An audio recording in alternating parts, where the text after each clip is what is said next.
Hi, I'd just like to say that my favorite level in Diablo 2 was the Arcane Sanctuary, and I thought it was the coolest thing ever how you guys did the drawing with the isometric so that you could walk up a tower that was forever like building onto itself. Now that Diablo 3 is going to be built around this 3D engine, I was wondering if you guys had any plans to bring that level back, or if there was any way really of doing that, because it seems kind of like it's impossible. That would be pretty hard, wouldn't it? The Escher stuff? Pat, you have some thoughts on that? Well, we're always trying to add depth and layers to our environments just to make them more visually interesting and sometimes, more gameplay interesting. An infinite staircase, I don't know. From a 3D point of view, obviously that's really hard to do.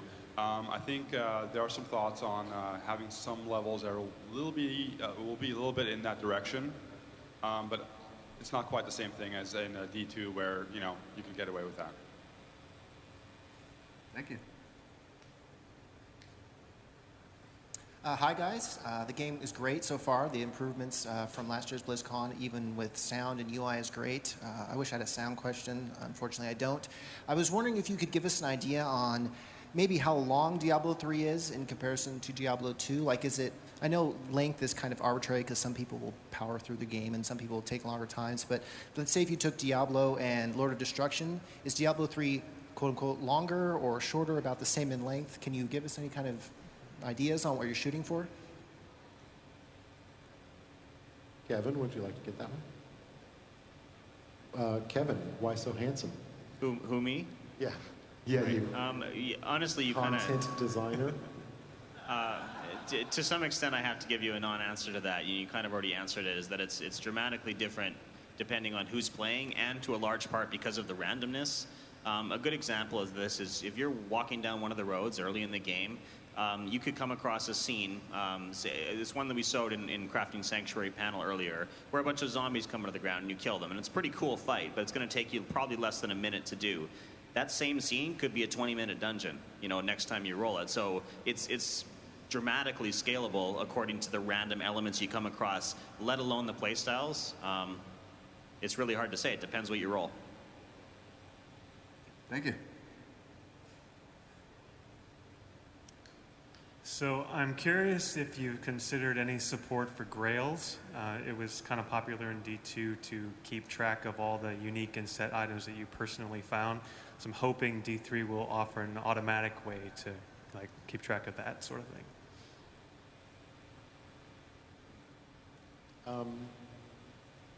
Maybe. Don't know yet, to be honest with you. But I tell you what, I will put it on my list of things to look at and consider.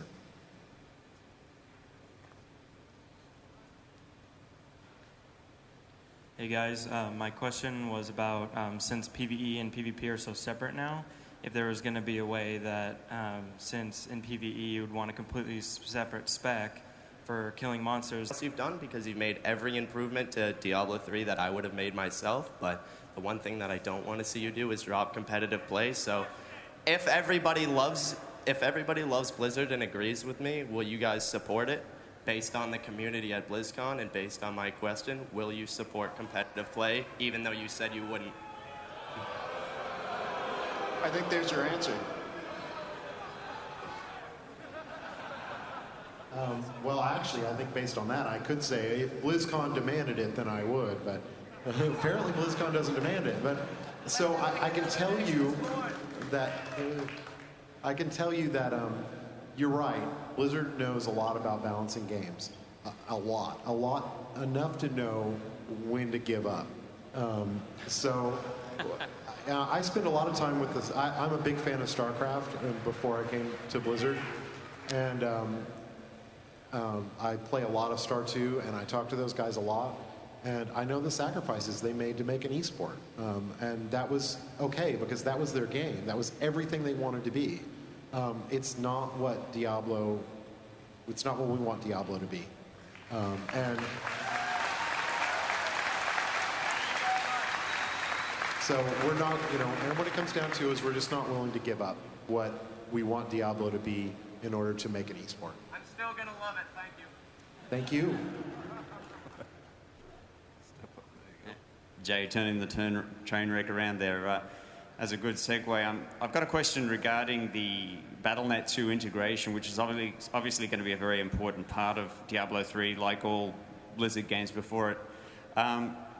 It's been a few months since we've had the launch of StarCraft 2, and I'm curious to know whether or not you guys have been paying attention to some of the hits and misses of Battle.net 2, specifically things like absence of chat channels, and probably more important for the foreigners watching the show, when you buy the game in a different country, can you play with anyone in the world? Or are you sort of stuck in Southeast Asia or North America or Europe? Are you going to play with anyone?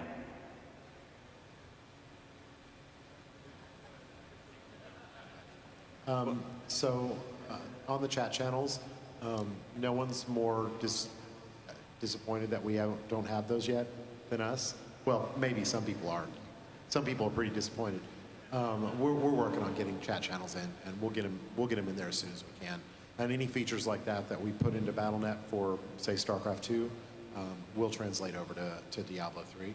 On the different regions, I have to say that I'm somewhat undereducated on the subject, but as I have been, from what I understand, there's no plans right now to make the regions cross-communicate.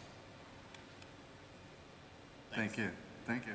We've got time for a couple more. Hi. So last year you mentioned that there's going to be the hardcore mode. This year you're doing the PvP arenas. Are we going to see a hardcore PvP arena? Yeah, we answered that. If you go hardcore and you go into the arena, you'll die. Awesome. Thank you. Come on up. Hi. Not another PvP question though. This is regarding the end game. So in Diablo 2, we like to farm a lot, and we had to make tons and tons of mules in the late game because we wanted to keep everything. And you guys kind of fixed the Tetris problem with the looting, but it's still not alleviated.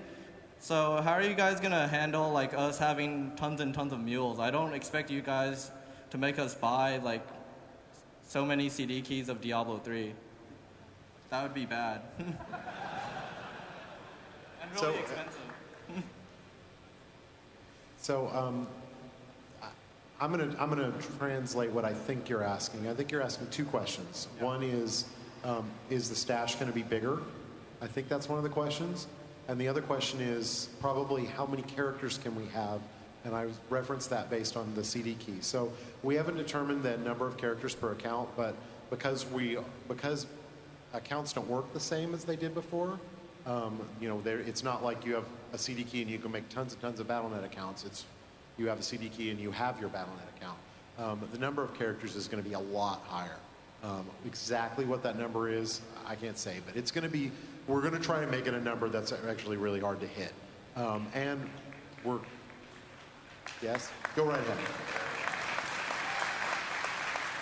So get ready to applaud more, and we're going to make sure that we never delete your characters. So, even if you leave the game and come back. So the other side of the question is the stash is massive.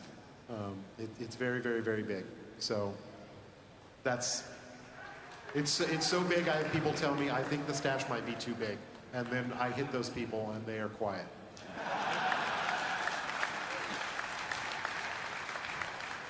Thank you. I think we could squeeze in one more. Thank you very much. I just want to give a quick shout out to the raid group on Lightbringer, and my question has to do with the stash. Is there any plans on having the stash being able to be shared between characters so you can eliminate muling completely?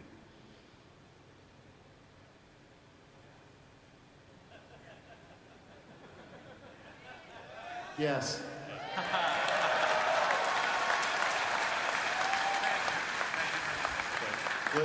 Blizzcon exclusive, by the way. You know what? I think we'll squeeze in one more. Come on. Yeah, I had a question about Diablo. I ran into a problem myself as far as you mentioned all the permutations of all the abilities and such. And if you spread your abilities too thin, you might be setting yourself up for failure. I didn't get to the end of Diablo 2 as far as max level, but I was curious if there's anything in Diablo 3 to assist the player in making decisions that you might currently, for some games, rely on intellectuals to have to make for you. Is there anything going to be able to help you say, well, you know what, you're at this difficulty, you're at the 19th level of hell or whatever, it's probably not a good idea to start picking up these new abilities, build up your current ones, that type. Yeah, okay, so there's a lot of improvements to being able to make builds, period. As in, it's easier to see your build, to understand your build, to build it without sacrificing any depth. So number one, there's a lot of UI improvements that make it very easy to make the choices. The abilities are tiered, so you can have fewer, better choices at any given time. There's currently a spending limit at the beginning of the game for every skill. You spend 5 skill points into it, and over the course of the game, you can expand that. So to make a long story short, we're taking choices like that, and we're dragging them out a little bit longer, so you have fewer, better choices to make. When you're making, these builds or respecking or whatever, it's going to be a lot simpler for you to understand it. I'm not sure if I answered all of your question. Was there any part I missed? Just that I think some of the abilities later on didn't really scale. So if you put a whole bunch of points into them, when you got, I think it was, I played the Necromancer that summoned skeletons, I think. Later in the game, it didn't seem like it was okay. that. So any given build has 7 skills that you can choose, and then the different levels of depth that you can put skill points into it. So we have fewer, better skills for any given build, and that's going to control the ability for you to spread it too thin. You simply can't spread it too thin. It's very hard to make a bad build with this new system, actually. Thank you guys very much. Everybody give them a round of applause. We appreciate it.